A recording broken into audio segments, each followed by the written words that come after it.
I did not enjoy making this video at all, and if you have any humanity, you're probably not going to enjoy watching this.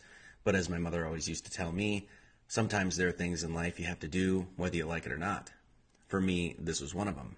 Nearly all of the investigative work in this video was not done by me, and my aim here is to simply distill a lot of information down to a manageable size. My purpose is to simply bring the most unbiased approach I possibly can to this highly controversial subject, with the full admittance to the viewer that through my own investigations, I've already come to many very strong opinions.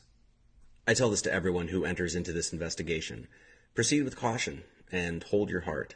Everything I'm going to share in this video is not a direct condemnation or assignment of guilt against anyone, because I'm a firm believer in innocent until proven guilty. Any accusation made here is made allegedly. I believe in fairness under the law, and so accordingly, all mentioned in this video are presumed innocent. Feel free to mirror this video, and please share this with as many people as you can. Oh, and one last thing. If this video has been monetized, it was not done so by me. I refuse to make any money off this whatsoever. And with all of that said, God bless.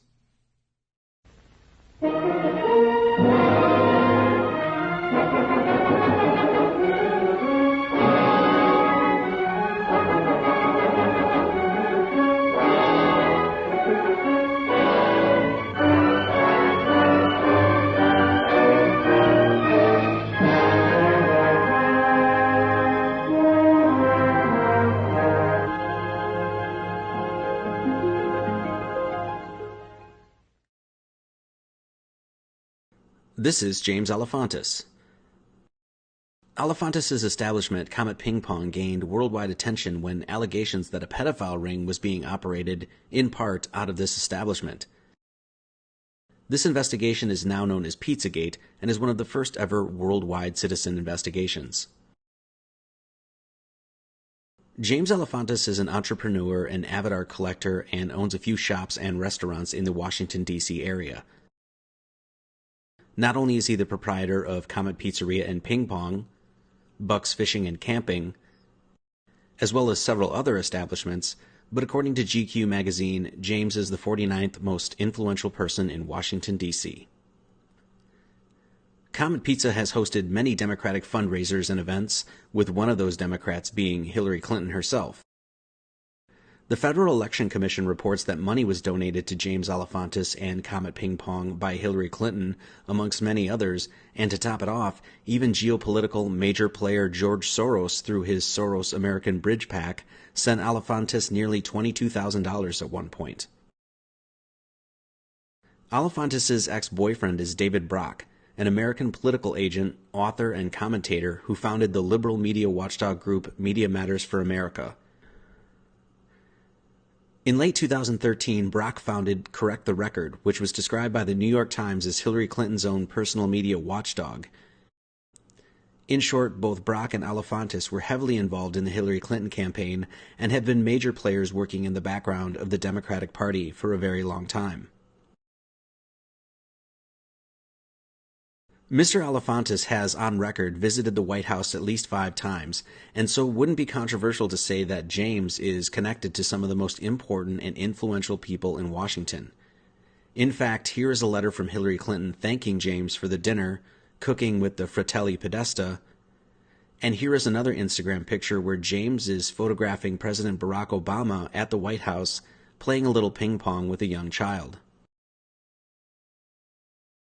James Alefantis is known as Jimmy Comet on Instagram, and online researchers discovered an incredible number of very strange photos, many with very young children, including very disturbing references found on his account. James's account has since been switched to private, but his posts were collected prior to him doing so. Many of the comments and hashtags made on the images of his Instagram account, and many other accounts linked to Mr. Alefantis and Comet Pizza, included code words well known and established by the Federal Bureau of Investigation to be codes used by those engaged in acts of pedophilia. For instance, cheese equals little girl, pizza equals girl, hot dog equals boy. You get the point. We're going to go over several of the pictures in question, as it is necessary to give context to the accusations made in this case. Out of respect, decency, and to protect the innocent, the children's eyes have been covered. So the first one we have here is an unnamed baby being fed pizza.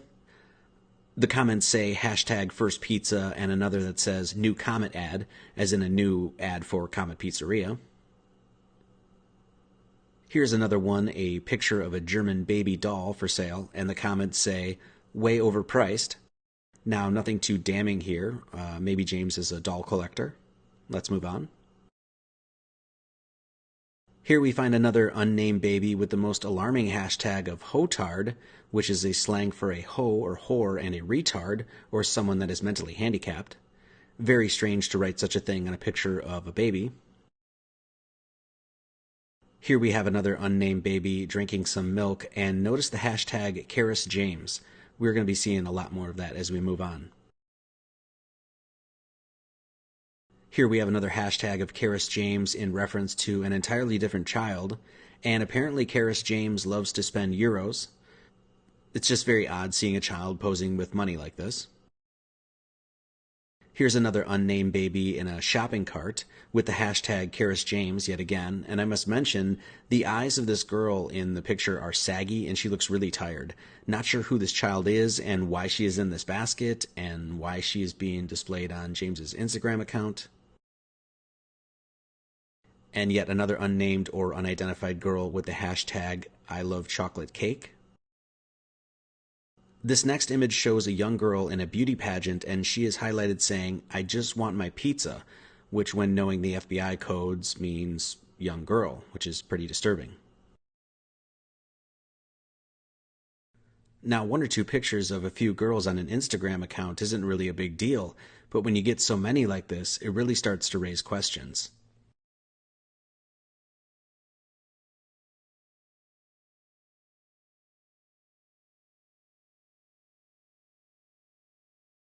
Here again we have two unidentified children supposedly born 1 year ago today, as it says, with the hashtag Karis James yet again. Who are these children? Why are the parents not tagged? Why are the names of the children not given? These are all pretty pertinent questions. One of the most disturbing images is the one where this young girl here is taped down to the table while the commenter says, new seating area for your guests, hilaire or hilarious, and Kate Damon there tags Karis James yet again. Here's Jimmy Comet showing off a pile of pills and bills, and notice in the comments here it says ping pong in London. This next post shows James in an article expressing his love for playing ping pong in Germany, as well as in London, at a place called Dr. Pong's, something we'll revisit later. Here's Jimmy Comet displaying 3 masked children, which was also linked to another very creepy account called Mr. Solier. Not sure who these children are, how old these children are, what this is a reference to, if this is an art piece. Do the children know this is an art piece? One of the most controversial images is the one where a man here is holding a very young child with what has been identified as a sex bracelet around the man and child's necks. Jimmy Comet here tags chicken lovers, with a chicken lover defined as a homosexual man who is attracted to underage boys. Yet another hashtag Karis James, and the most strange and downright disturbing comments such as, what in the butt?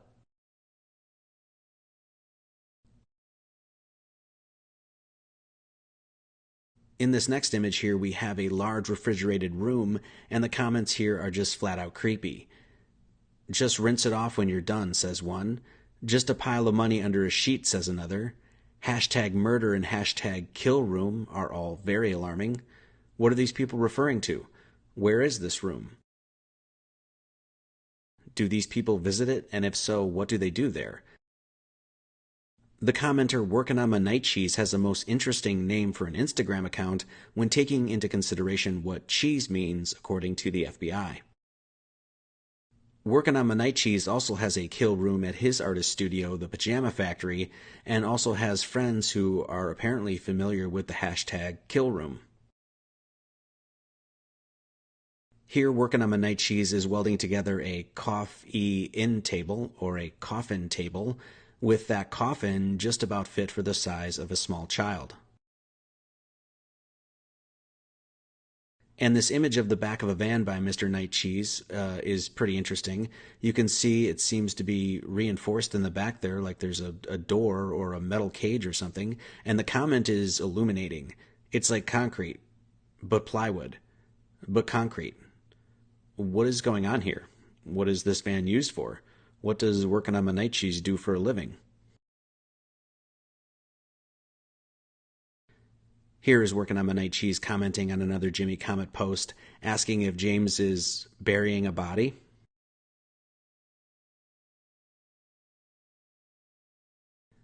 Some of the other images from James's account are very risque.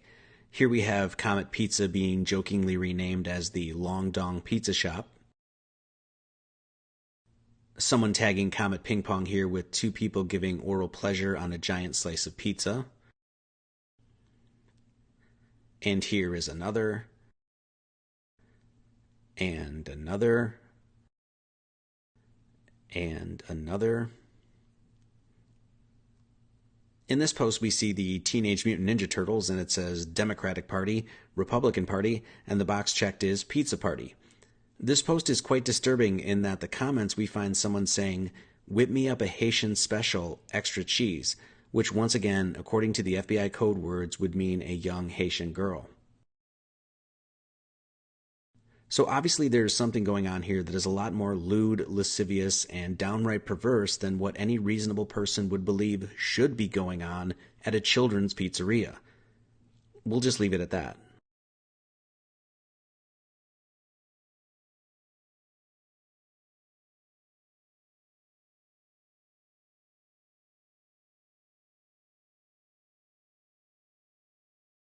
Before we move on, I just want to mention three things, all of which are just creepy and in general downright bizarre.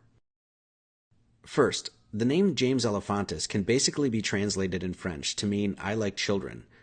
I offer no other commentary on this other than to point out that fact. Second, and please note that this is pure speculation, but interesting nonetheless, researchers had mentioned that since the hashtag #CarisJames did not seem to be addressing any specific person, Caris might possibly be a reference to the drug Carisoprodol, which is a muscle relaxer that might be used on alleged victims. And lastly, and this is something that is not speculative at all, the profile picture of James Alefantis, or Jimmy Comet, is the Greek god Antinous, who apparently was deified as a living god, and it just so happens that Antinous was sexually attracted to young boys. We'll get back to Jimmy Comet's Instagram in just a bit. This is John Podesta. John Podesta was the chairman of the 2016 Hillary Clinton presidential campaign and has previously served as chief of staff to President Bill Clinton and counselor to President Barack Obama. John has had close ties to Washington for a very long time. John has been in the inner circle of some very, very powerful people within the upper echelons of the Democratic Party for a very, very long time. WikiLeaks has released thousands of John Podesta's emails, and after many researchers rifled through them, it was found that there were an enormous amount of strangely worded references to pizza and hot dogs. Needless to say, it is very clear to see that John and many of the people whom he was communicating with are speaking in code. And not only are they speaking in code, but it is the same code that has been well established by the FBI. A few emails worthy of mentioning are here. Here we have an email discussing that the White House is flying in $65,000 worth of hot dogs and pizza. And yes, you could argue that the White House spends a good deal on high-profile events, and thus it is silly to assume that this email has anything to do with child trafficking, but really? $65,000 to fly in hot dogs and pizza? Who flies in hot dogs and pizza? Does this hot dog and pizza catering service have a name? And $65,000? At the very least, these people are wasting an insane amount of taxpayer money. Oh, and one last thing. It is protocol that all the food served at the White House is prepared at the White House due to worries of contamination and poisoning and the like. So all the food at the White House is made at the White House. So what does this email mean? This next one is addressed to John Podesta and discusses dreaming of a hot dog stand in Hawaii. Are hot dogs really that good in Hawaii? I've been there and I was never once told about the legendary Hawaiian kosher footlong. What is the name of this hot dog stand? Does this person and John Podesta vacation together? Very odd and very disconcerting knowing what the code word hot dog means. I believe this one comes from Hillary Clinton's emails herself, and it says, "With fingers crossed, the old rabbit's foot out of the attic, I will be sacrificing a chicken in the backyard to Moloch." Enough said. Here's one from James Alefantis to John Podesta, including the Hillary logo with a pizza incorporated into it. Now remember, this is the owner of a local pizza joint emailing the campaign chairman for a presidential candidate about a logo and saying, "Do not forward it." What kind of relationship do John and James have? How close is James to Hillary? These seem like pretty important questions.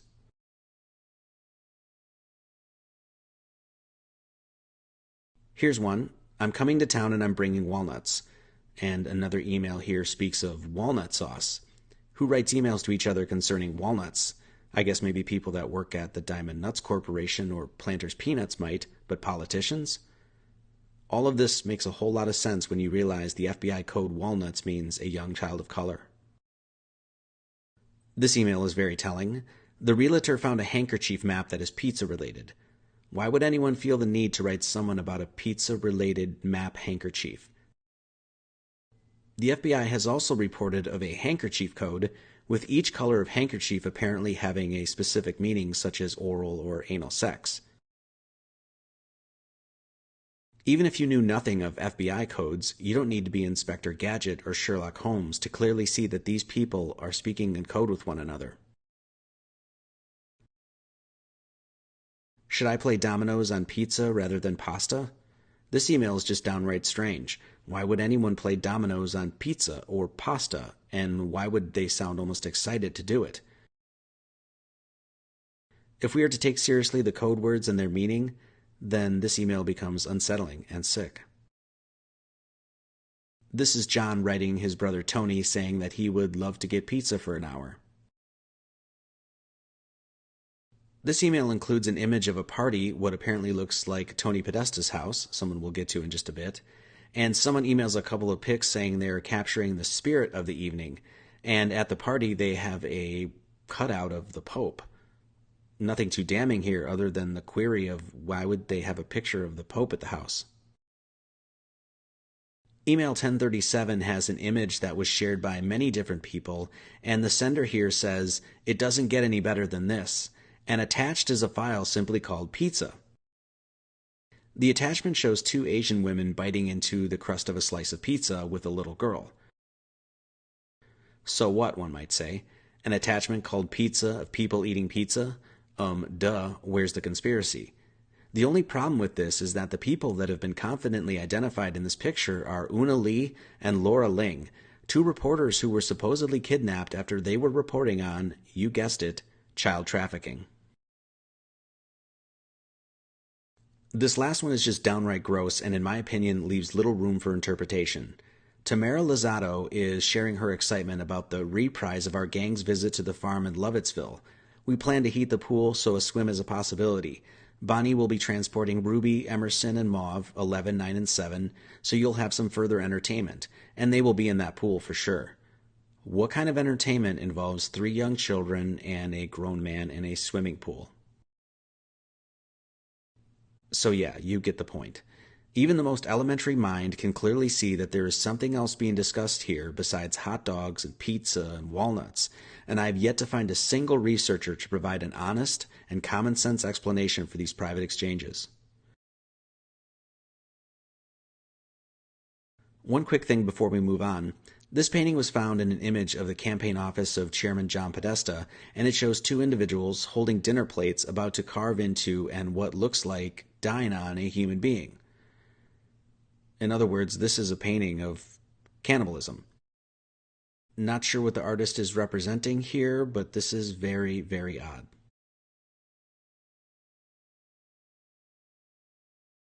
John's love for pizza seems to be a family affair. This is John's brother Tony. Tony Podesta and his wife Heather were named by GQ to be the 23rd most powerful people in Washington. Tony's website, the Podesta Group, describes him as the following. Many people in Washington can tell you what just happened to you. Tony Podesta helps you change outcomes. Tony is recognized by his peers, the news media, and decision makers across the federal government as the man with the judgment and smart, strategic sense to get things done. John, Tony, and James Alefantis are all close friends and are clearly people who share a lot of similar interests, to say the least.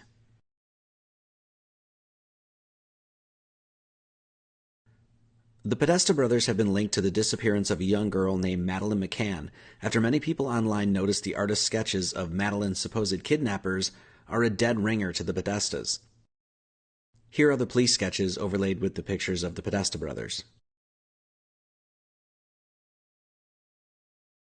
According to emails released by WikiLeaks, John's secretary was handling his emails the days Madeleine went missing, and further, the Podesta brothers have been confirmed to have been staying in Portugal the day of her disappearance at the house of former Member of Parliament Sir Clement Freud, who is a convicted pedophile and who happened to live a third of a mile down the street from where Madeleine McCann was abducted. An expose of Tony Podesta's house, lifestyle, and art collection were highlighted in Washington Life magazine. Within the article, we find pictures of his house, very clearly displaying art centrally themed around children. In one corner of the house, we find two large paintings displaying children laying on the ground. On the couch, we see in another room stuffed animals on display. The article begins by saying, "If you've ever dreamed of strolling through a museum with a slice of pizza and a glass of wine in hand, you need to befriend super lobbyist Tony Podesta. Known about town as a legendary political fix-it man, Tony has turned his home into a shrine for contemporary art, including some of his favorite artists." The article goes on to say that Tony had recently come from a Hillary Clinton campaign fundraiser and that he has worked for the likes of Walmart, Blue Cross Blue Shield, Wells Fargo, and Lockheed Martin. So no small potatoes there. Finally, the article concludes and says that he regularly opens his house to casual pizza parties, co-hosted by his friend James Alefantis, owner of Comet Ping Pong. We are going to take a quick look at three of the artists mentioned in the article. Louis Bourgeois, Biljana Đurđević, and Marina Abramovic.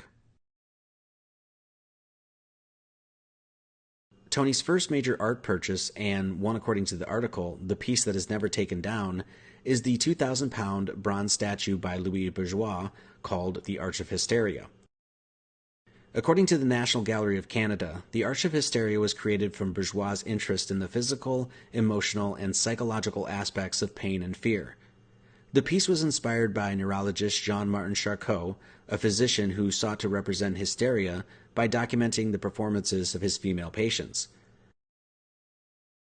The physical tension of the hysterical arch and intense muscular contraction resulting in immobility and paralysis of the limbs is emblematic of an extreme emotional state. Regardless of the artist, it seems like a very morbid thing to have as your prized possession hanging in your living room.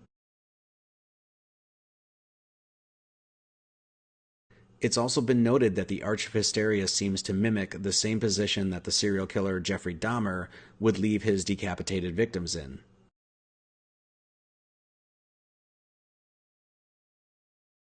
The second artist we're going to look at is Biljana Đurđević. I'm just going to present a few of her pieces here without any commentary.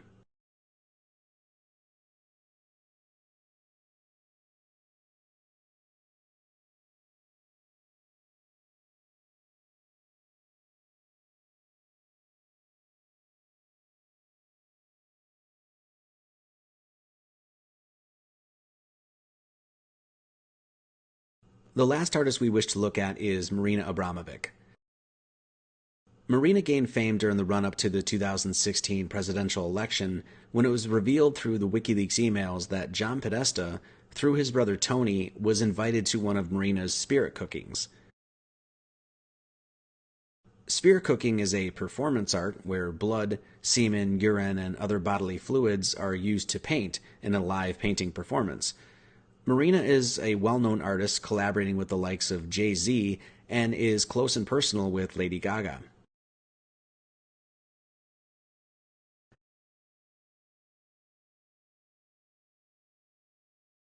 Apparently, in many Hollywood circles, Marina is a big hit.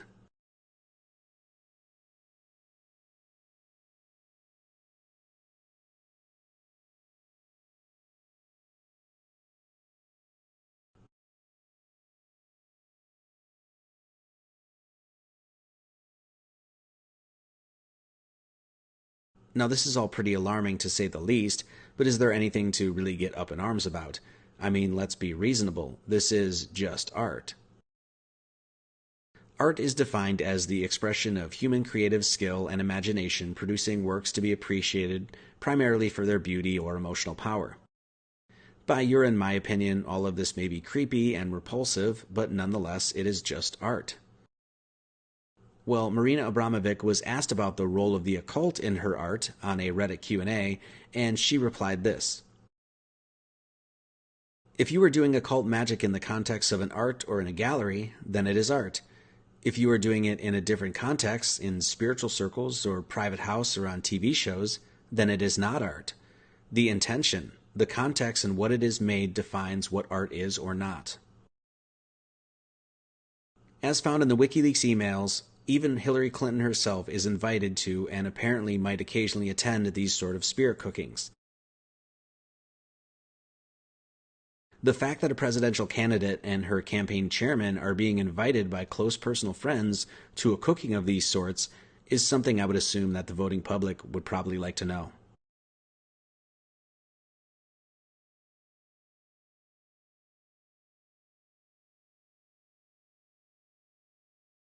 It might be pertinent to point out here that Hillary and Bill Clinton have a laundry list of cohorts and associates that have been busted for child trafficking or pedophilia. I'm just going to briefly mention a few here.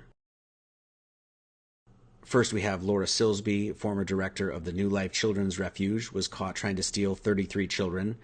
It was discovered that Huma Abedin, Hillary Clinton's confidant and top aide, had been forwarding emails directly to Hillary about Laura Silsby's organization, and there is evidence that Hillary worked directly with getting Silsby off the hook. Next up is Jeffrey Epstein, another very interesting character in this whole thing. In 2008, Epstein was convicted of soliciting sex from an underage girl and quietly paid settlements to scores of alleged victims who claimed that he had serially molested them as well as countless other victims. Several women have come out since then claiming that Epstein and his powerful network of friends have continually trafficked children for sex on his private island in St. Thomas. Jeffrey Epstein's now famous Little Black Book, recovered by Epstein's house manager, reads like a who's who of political and social elite. Former President Bill Clinton, President-elect Donald Trump, and Prince Andrew all hitched rides on Epstein's private planes and visited his private island. And then we have Christopher Kloman, convicted pedophile, who, according to the Washington Post, molested girls less than 10 times from 1966 to 1985. Kloman was a close personal friend of Ken Starr, who is a former Clinton prosecutor. And then there is Anthony Weiner, former member of the United States House of Representatives, involved in 3 sexual scandals related to sexting or sending explicit material by his phone. Weiner's now ex-wife, Huma Abedin, is once again a close confidant and Hillary Clinton's once top aide. And then, of course, there's Denny Hastert, the 51st Speaker of the House of Representatives and the longest Republican to hold the post, also a convicted pedophile, busted in the 70s for child molestation. Denny is apparently still a friend of the Podestas today, and is even mentioned in the WikiLeaks emails discussing sending Denny to an undisclosed location. Another very interesting connection to the Clintons and the Clinton Foundation is Monica Peterson. Monica Peterson was the assistant director at the Human Trafficking Center, who worked in Haiti, and it has been claimed that she had been highly critical of the Clinton Foundation and their possible role in child trafficking. Monica Peterson was found dead of an apparent suicide. According to the Washington Post, the Clintons played a major role in recovery efforts in Haiti after the devastating earthquake in 2010. Former President Bill Clinton was the public face of the U.S. efforts in Haiti through several recovery roles. He was the United Nations Special Envoy to Haiti, co-leader of the Clinton-Bush Haiti Fund with former President George W. Bush, and co-chairman of the Interim Haiti Recovery Commission. The Clinton Foundation raised more than $30 million for Haiti relief projects. There's a lot of criticism lodged against the Clintons for their involvement with the recovery efforts in Haiti, many by the Haitian people themselves, claiming that they never received the donations or promises made to them. There are serious questions as to how much Monica Peterson knew about the Clintons and their relationship with Haiti. One major angle to all this is found once again by focusing on information secured by those at the Federal Bureau of Investigation. People within the pedophile community apparently have logos and symbols they use to identify each other. A few from the FBI are posted here.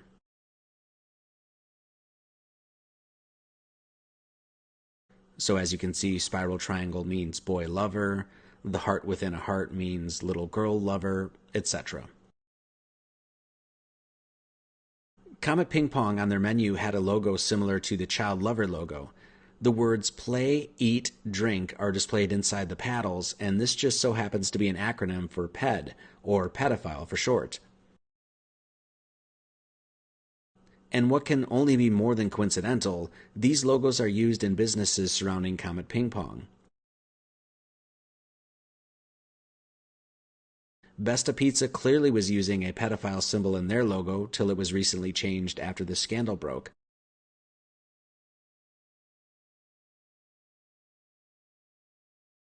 Besta is Portuguese for beast, or in other words, their shop is called Beast Pizza. Besta Pizza is owned by a man named Andrew Klein, who just happens to be the director for the Human Trafficking Prosecution Unit of the Department of Justice.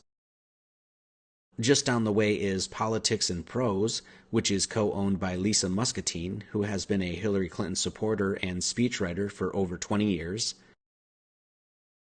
We also have Beyond Borders, a foundation who works to end child slavery and prevent violence against women and girls in Haiti.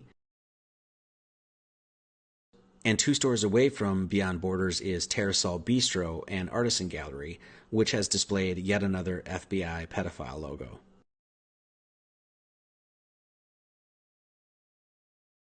To put it bluntly, it has been strongly implied by many who have invested time and commitment into this investigation that the corroborating circumstantial evidence leads to the very real possibility that the owners of these buildings, all of whom are connected directly to extremely high-level people within our government, might all be involved in child trafficking in one way or another.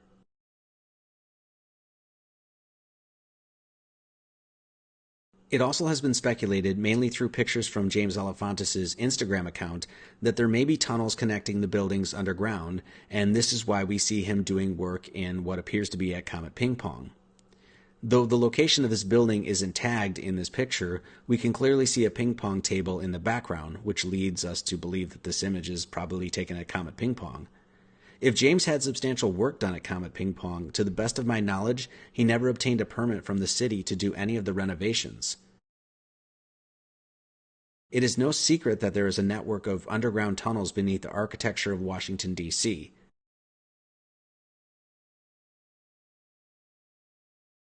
Though many of the tunnels are said to be out of use, some of them have been reappropriated, including one turned art gallery called the DuPont Underground, and art display open to the public. Once again, this tunnel network is only mentioned here as something to take into consideration. One reason this is mentioned is that James recently said in an interview that there is no basement at Comet Ping Pong, and yet in an article a few years prior he says this: "We harvest a whole crop of organic tomatoes, 10 tons of tomatoes every year, can them all, store them in the basement, have like a harvest party when it gets loaded in." Seems like a very strange thing to lie about. I can't think of any reason to lie about having or not having a basement unless there is something hidden in that basement. Getting back to James Alefantis' Instagram account. Mr. Barack Obama, seen here, captured by Mr. Alefantis himself, seems to enjoy a game of ping pong now and again. The First Lady, Michelle Obama, plays as well, even taking what was deemed by the White House as a personal trip to China to have a hand at the paddle. Of course, this could be because of the long tradition of ping pong diplomacy, which is, according to Wikipedia, the exchange of table tennis or ping pong players between the United States and the People's Republic of China starting in the early 1970s. So, all of this love for ping pong could simply be referring to diplomacy with other countries, or it could mean something else entirely.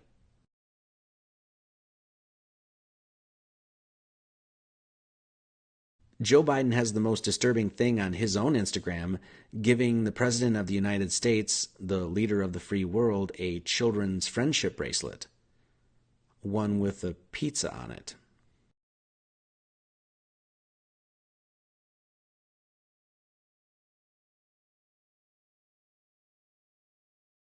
On James's Instagram account, he mentions a place that he likes to go when in Germany called Dr. Pong's, located in Berlin, owned by a man by the name of Oliver Miller.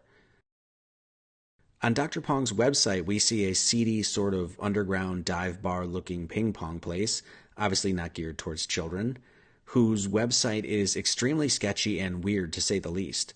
You can check it out yourself. The menu on the site is the weirdest thing of all, and in one of the lines it says, "Sticky as a long, slow summertime fuck." Sounds delicious. Comet Ping Pong and Dr. Pong's website are hosted by the same admin.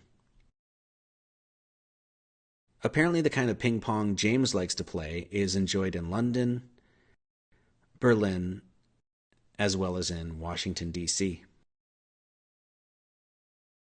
Now, this isn't the first time that Comet Ping Pong has been accused of deviant, immoral, and illegal activities. In 2007, Frank Winstead, a member of the Washington, D.C. community, tried warning the neighborhood about what was allegedly going on at Comet Pizza, including lying, cheating, stealing, spitting in customers' food, encouraging murderers and rapists, and all-around debauchery. Apparently, Frank was essentially written off as a grouchy old party pooper who had some unsubstantiated grievances towards a local business, and that was that. And maybe old Frank wasn't crazy after all.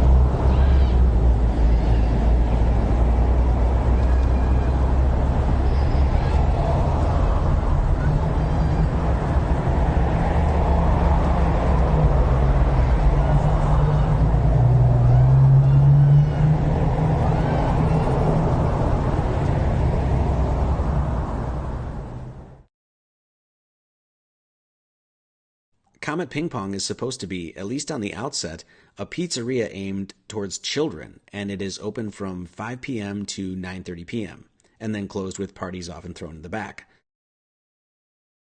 This means that, essentially, Comet Pizzeria makes all of their money in roughly 4.5 hours a night.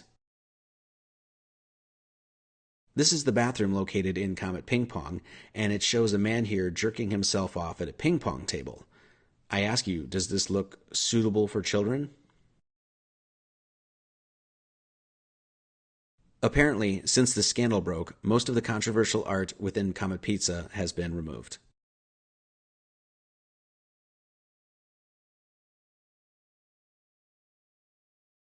Comet Pizza has a close connection and trust with their patrons.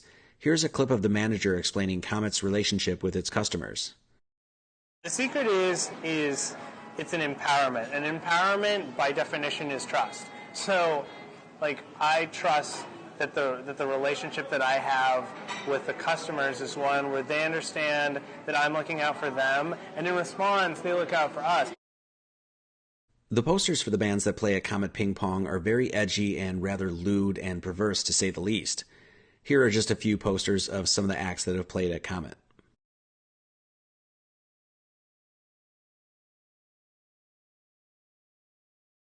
As it turns out, even some of the bands that play at the pizzeria flash pedophile symbols or logos in their videos, including this one here by a band called Sex Stains.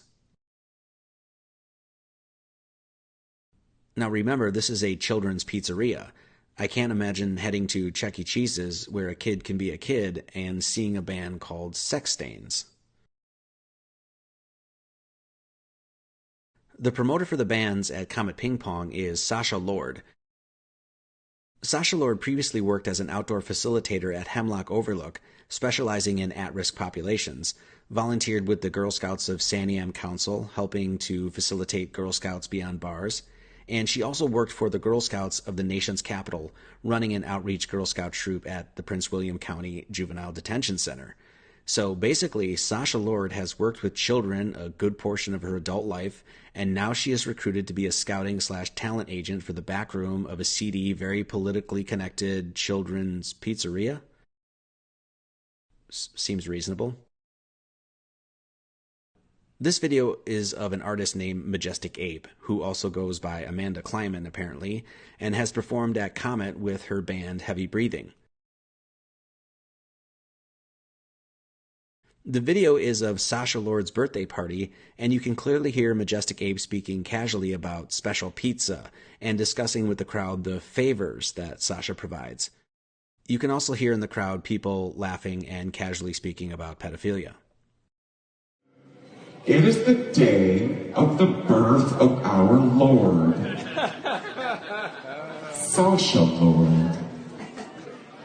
If you are like me, you love Sasha, or if you don't, you want perks from her. Things like free pizza. Have any of you enjoyed this special pizza here tonight called the Hottie? And Jerry is known to hang out down here. He likes the world sounds. Tamales. And little boys. And children. No. We all have preferences.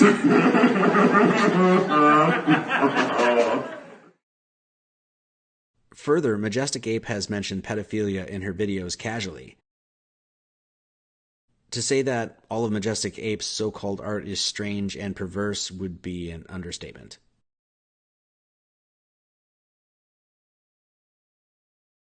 Majestic Ape has also worked with an artist named James Huckenpaller. Amanda Kleiman, or Majestic Ape, narrates one of James's musical compositions I found on his SoundCloud. James Huckenpaller has worked with Transformer, the artist-centered, non-profit organization that James Alefantis is the board president of.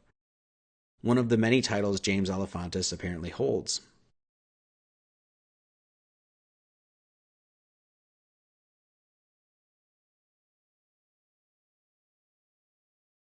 James Huckenpaller wrote a 314-page document called Metamonument, a PDF available on his website superluckyland.com that describes 10 functional fictions that describe potential uses for the abandoned trolley tunnels beneath DuPont Circle, formerly Pacific Circle.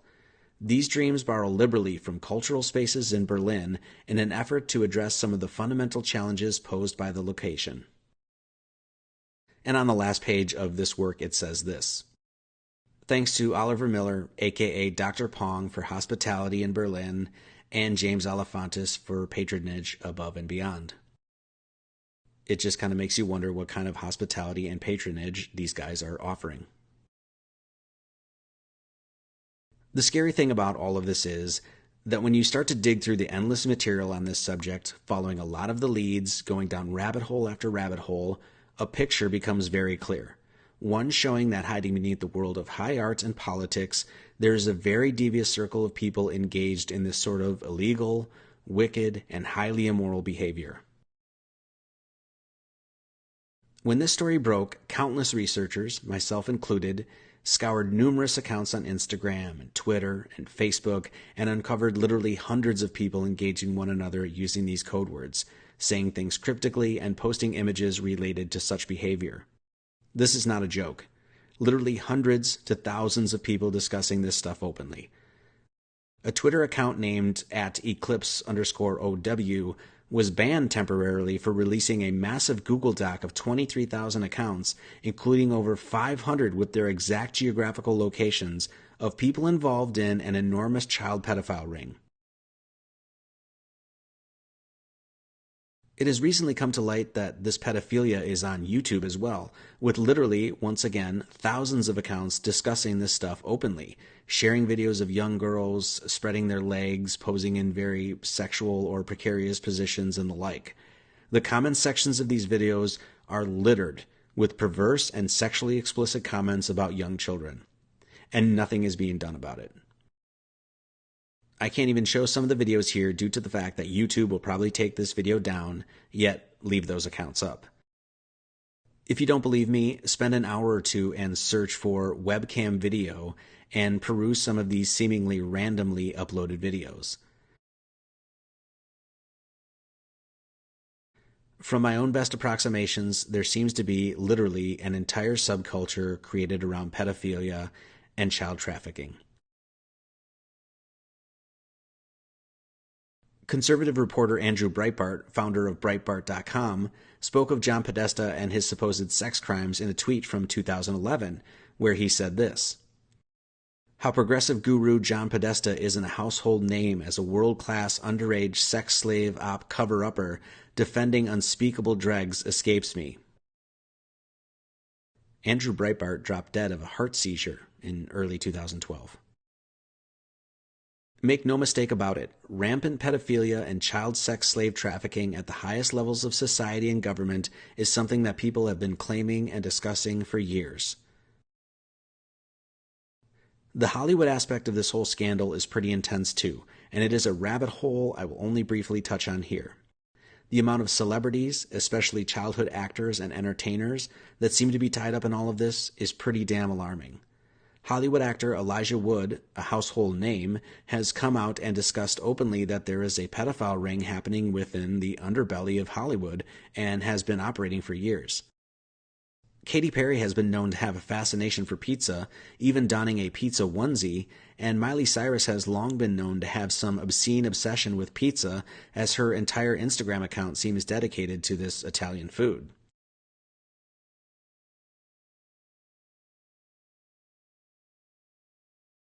It has been alleged for a long time that famed childhood actor Macaulay Culkin has been the victim of this Hollywood, occultist, drug-addled pedophilia network, especially with his ties to the likes of Michael Jackson.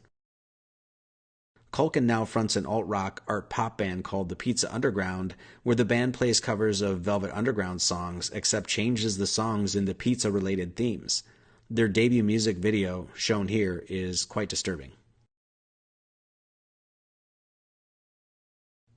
When you start to include the fact that Jay-Z is linked to Marina Abramovic, and his lady Beyonce was spotted wearing a ring of Baphomet, literally a ring of the devil, on a live TV performance, you gotta start asking some serious questions as to what kind of lifestyle do these people embrace in private. Lady Gaga, Madonna, and Katy Perry have all performed essentially occult rituals on stage at various music award shows. With eyes wide open, the connections you can start to make are obvious, blatant, and at other times deeply unresting.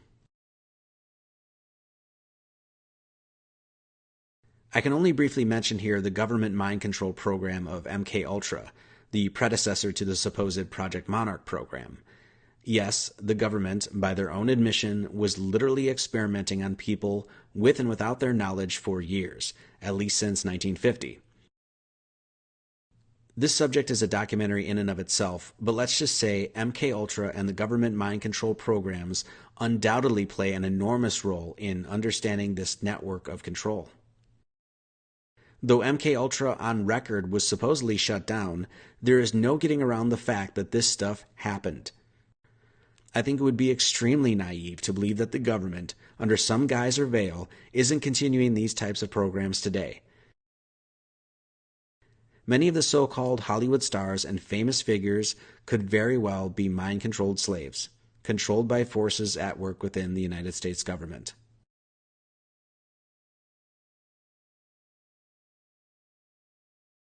If you think this kind of thing is a ridiculous notion, I understand your doubts, but no matter what your opinions are, this stuff is real and it did happen.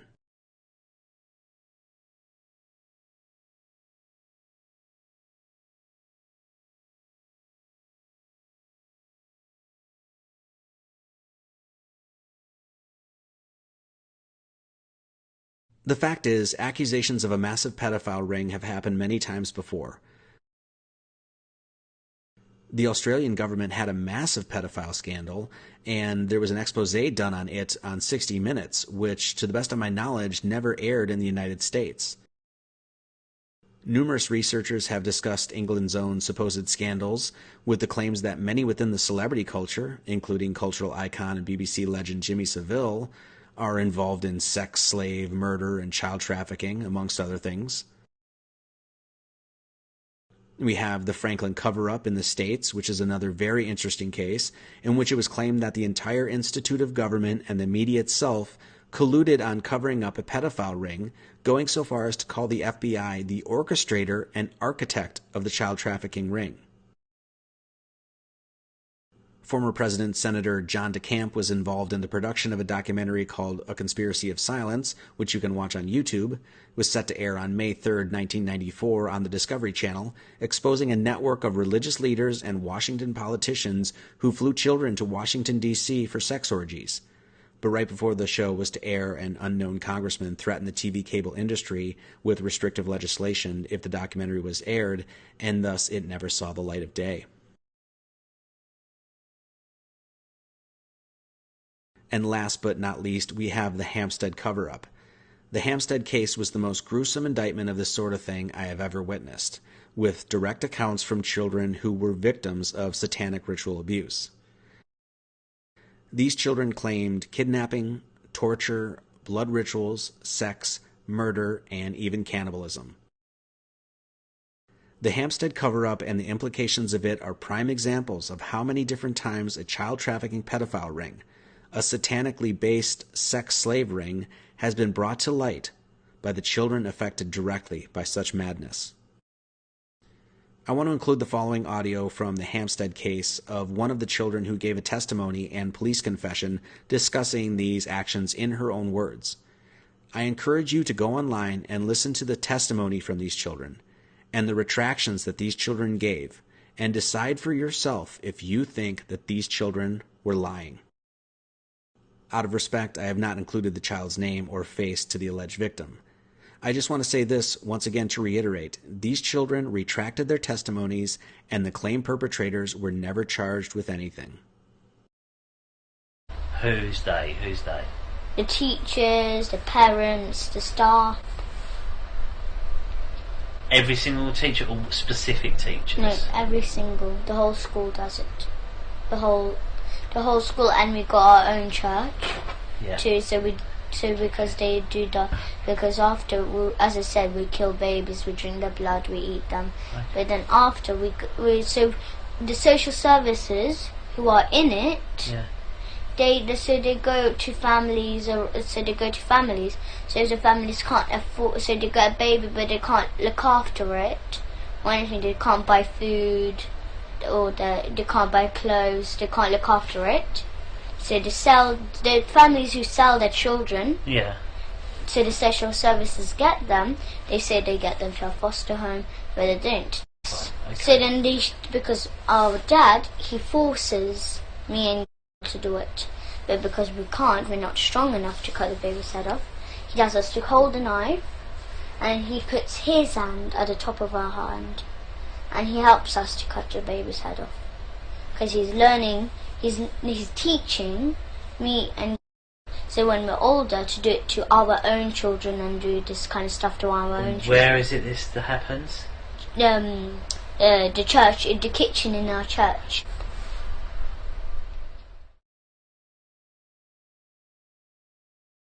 What you have just watched is just a smattering of some of the investigative work that has been made in this massive online citizen investigation. And I ask you, the viewer, to ask yourself, is this fake news? Is there enough evidence, even if circumstantial and indirect, to warrant a serious investigation into these matters? In my opinion, if I was an FBI investigator working cases in the child trafficking unit, and somebody came up to my desk and plopped in front of me everything you just watched, with the sources, the encrypted emails, the images, the links, the connections, the names, everything, as it has been collected online, if I was that FBI agent who maybe had a wife and kids, who loved his job, who worked up through the ranks and earned his position because he really wanted to fight people who harm children, if I was that father, I would have peed my damn pants at having been handed such a gold mine of investigative work. Is there, in this case, direct proof of guilt? No, not necessarily. But investigations don't start with proof. They start with leads, leaks, information, tips, connections, and there is no shortage of those things on this subject. But alas, there is no investigation being made. No arrests, no search warrants, no questioning, no nothing. Nope. To the best of my knowledge, the whole thing is being ignored by the FBI and the Department of Justice, swept under the rug and deemed a hoax or fake news by the news media. If an earnest and sincere investigation isn't going to be made into this, then it becomes quite clear that the justice system and the FBI no longer function in any honest capacity whatsoever. And what are we going to do about this? By sharing this, by talking openly about it, by letting people know what this is all about, you are, in my humble opinion, doing God's work. And if you were ignoring this, well, every year in the United States alone, something like 800,000 children go missing. 800,000 children. If that number was 5,000, that would be 5,000 too many. This madness needs to stop. And apparently, the hands of the government are going to do nothing about it because apparently the hands of the government are deeply involved in this. Spread your goodness to the world, be kind to one another, and root out all of this incessant evil. Much love to all.